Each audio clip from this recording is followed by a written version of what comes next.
सह्याद्रीच्या कुशीतील टुमदार पर्यटन स्थळ असलेल्या माथेरानमध्ये दरवर्षीपेक्षा भरमसाठ पाऊस पडून रस्त्यांची अक्षरशः वाताहत झालेली आहे।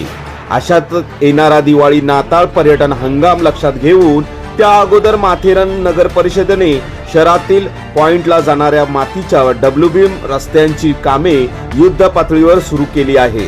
विशेष करून सदर रस्त्यांची कामे नवख्या परंतु येथील भूमिपुत्र असलेल्या तरुणांना रोजगार निर्मितीच्या उद्देशाने देऊ केली आहे।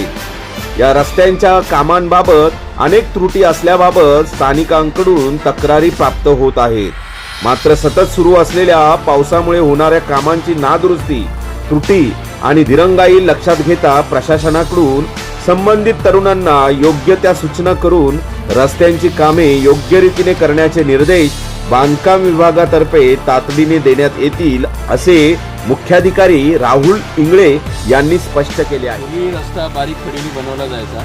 आता हे बघा, तुम्हीच बघा, थोडे मोठमोठे दगडी टाकलेले ना, याच्यावर उकरलेला आहे रस्ता पूर्वीचा, त्याच्यावर इथे दगडी हातरल्यात आणि त्याच्यावरती रोलर पण नाही फिरवला आहे ना, माती टाकलेली आहे। आता याच्यावर माणूस कसा चालणार सांगा तुम्ही? पर्यटक तरी कसे याच्यावरून चालणार? हां, हे असे जर रस्ते बनवले ते रस्ते टिकणार पण नाही। हां, नाही याला वाढ नाही, कुठे पाणी जायला जागा नाही, हा खड्डाच आहे। बघा तुम्ही रस्त्याची खरांडी बघा, किती लांब आहे, उंच आहे की नाही? नाही रस्ता बघा कसं पाणी जाईल, हे पाणी सगळं रस्त्याने येणार ना, मग या ब्लॉकच्या रस्त्याचा पण काय उपयोग होणार? मला विनंती करतो मी की त्यांनी स्वतः लक्ष देऊन हे रस्ते पाहणी करून बनवून घ्यावे व्यवस्थित, की जेणेकरून नागरिकांना जेव्हा चालता यायला पाहिजे, पर्यटकांना सुद्धा। की माथेरानमध्ये फार मोठ्या प्रमाणात पाऊस पडत आहे। सध्या आतापर्यंत तो 6000 मिलीमीटर इतका पाऊस पडलेला आहे। त्याच्यामुळे रस्त्यांच्या ह्या ज्या समस्या आहेत त्या आपल्याकडे नियमितपणे उद्भवत असतात।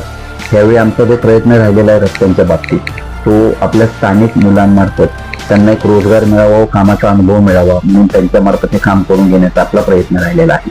हे अगदीच नवीन मुलं असल्यामुळे कदाचित त्यांच्याकडून काम करताना काही बाबींकडे दुर्लक्ष राहिलेलं असू शकतं किंवा काही बाबींची कमतरता राहिलेली असू शकते।